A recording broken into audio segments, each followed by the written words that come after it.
Do you remember the scariest Disney attraction ever created? No, we're not talking about the Haunted Mansion. No, we're not even talking about that scary Cinderella attraction over there at Tokyo Disneyland. No, we're talking about extraterrestrial, the alien encounter. Well, it's long gone, and in its place is nothing at this point. But it is being brought back, but not by Disney. Let's talk about that on That Park Place. There is a long deactivated attraction that has still yet to be replaced over there at Magic Kingdom. And it's sitting there in the corner of Tomorrowland. It was replaced at some point. I feel like you're going to leave me in stitches here. Yes. No. Maybe degraded stitches. Maybe a rotting stitches here. There is an attraction at Disney that is legendary for it being so out of character for the company, but everything, the pinnacle of the Eisner era here at its most extreme. It was a ride that I remember sitting in Cosmic Ray's Starlight Cafe and seeing a grown man who was tangentially in this large group come up and say, "Man, that thing scared the fire out of me." I still remember the look on his face. He didn't say the fire. No. He said a different word entirely.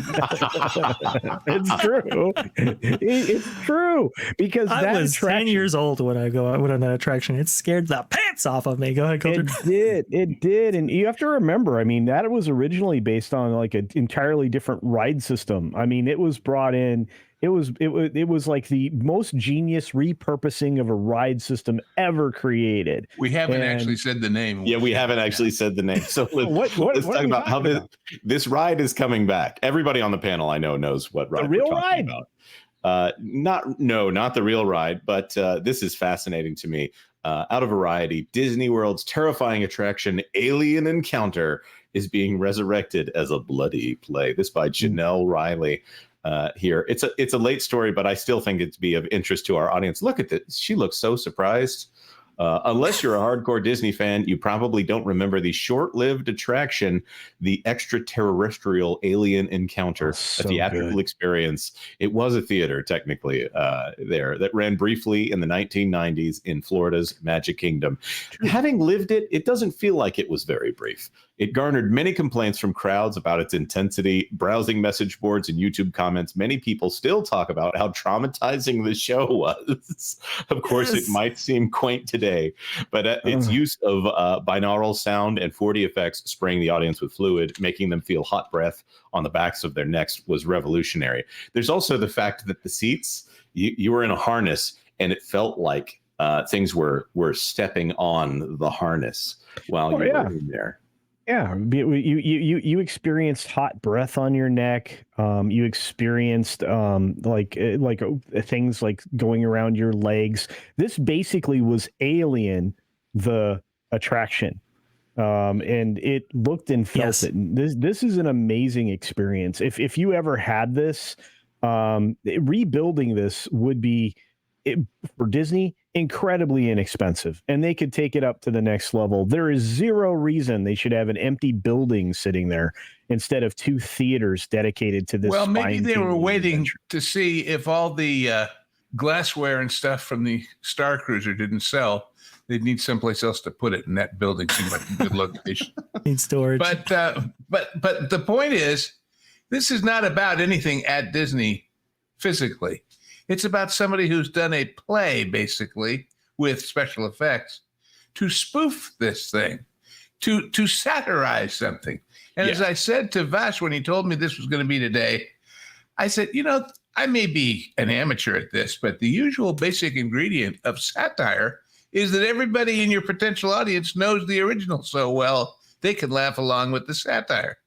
I don't think this thing, especially having been buried by the stitch overlay and then by being empty all these years, has enough core whatever, unless they can make money on their play and the cost of putting it on in 6 weeks, 8 weeks, and call it a day, So with that, Lou, I think it's about time we go over just a couple of things from this article and actually set up what Alien Encounter actually was. If we go right here, we can see audiences will be covered in blood. Dress accordingly. Why are they covered in blood? What was this whole attraction about?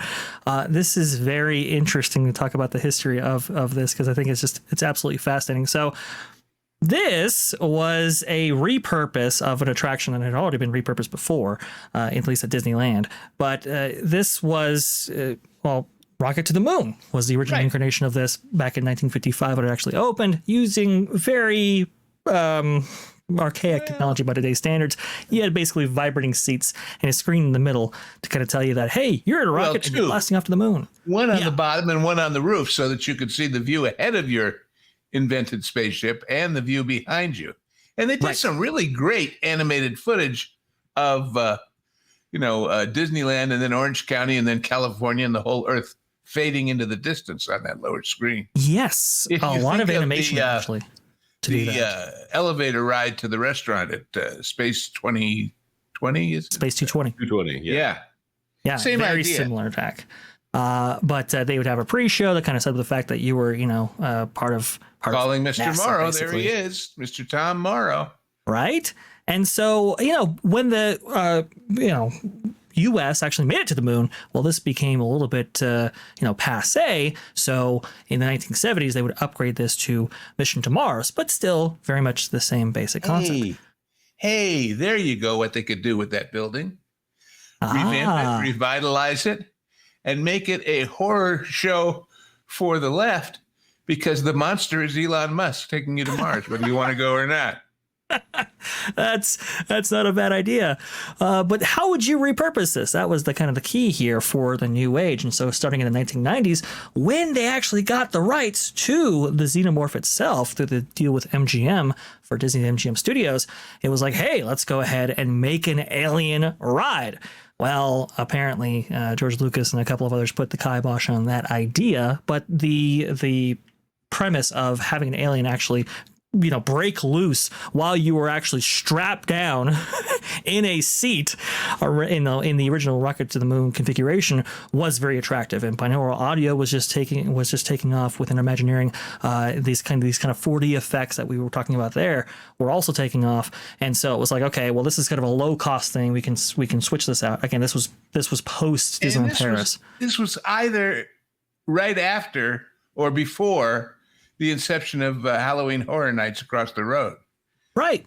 These kinds of experiences were not as commonplace as they are now. And now, of course, we have Universal opening one that runs all year long in Vegas. That's very true. Now, Michael Eisner, not sparing any expense here, got a whole list of A-list stars in order to take center stage in this performance right here. Oh, no. In the pre-show, actually, was a robot named Tom, actually voiced by Phil Hartman initially, and I think that was one of his last roles that he ever got to actually engage in. So that was pretty cool. Yes, Tyra Banks in one of her first roles ever was part of this as well. You could actually see the green makeup that she was using right here for this attraction. Unbelievable. Well, when it opened... Wait a minute. Oh, go ahead, Black please. actress in green paint. Are we going back to the Wicked issue here again? And Guardians of the Galaxy. That's true. Yeah. There. But when this opened, it was...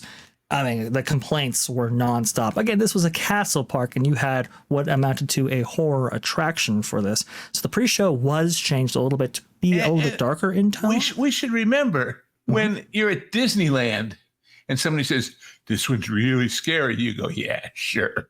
But therefore, you're not exercising parental protection of your more sensitive children. You're just saying, oh, it'll be fun. Haunted Mansion is haunted, but it isn't really. And surprise. There are kids who will be scared by Ursula. There's some level of that here, but this one actually was a pretty well done, and they actually revamped it, I think, to make it less scary. Which is funny to say that they made the scary show less scary in the later iterations. They made that mistake with Mission Space, where they opened it with a little bit too intense a set of effects. Well, what's interesting is the pre-show got darker and the main show got lighter. So in order to balance it out, because I think the pre-show was a little bit comedic in tone and nature before, and then obviously the juxtaposition really kind of to set you off balance for what you were really going to get. Exactly. As opposed to not dissatisfy people who wanted the scary. If we're going to make it less scary in the ride, can we make the pre-show heavier to give it a different context? So Tim Curry, was he in the original version? Yeah, Phil Hartman was the original voice actor for same the character, robot. different name, basically. Okay. Show. Yes. Well, of course, Tim Curry has that voice, and when he is playing Malevolence, I love the way Tim Curry talks when he does that whole thing. That was not a real Tim Curry impression, but it's that very theatrical, very villainous. Love it. So I just want to say you can go see this if you're in the Los Angeles area. I do believe out there. It's a $35 ticket. I'm not endorsing the show. I'm not saying that you should go see it. I'm just telling you, we're not late on this one, even though it probably would have been a great Halloween story. I'm just saying this is hilarious to me, and I don't think that Disney is going to be able to sue them because it is very much in the realm of parody. Yeah, no, I don't think so either. I think the director or the producer of the show says, yeah, this is not at all. It shouldn't have been in a Disney park, but we can definitely do it ourselves. And I believe they're going to stay within the bounds of I don't know, being able to put something on and not actually get sued by the Walt Disney Company. But just a fascinating history. Eventually it would be replaced by Stitch's Great Escape, and that's where you get the toilet paper castle there. So that's the extended history there. Alien Encounter is just one of those things. You got to do some research, folks. You got to see what this thing was like. Very, very cool stuff. Thank you so much for bringing that to our light, Jonas. No problem. Thanks for watching That Park Plays News. For more information, consider checking out www.thatparkplace.com. And don't forget to subscribe, share, like, and send this out on your favorite social media accounts.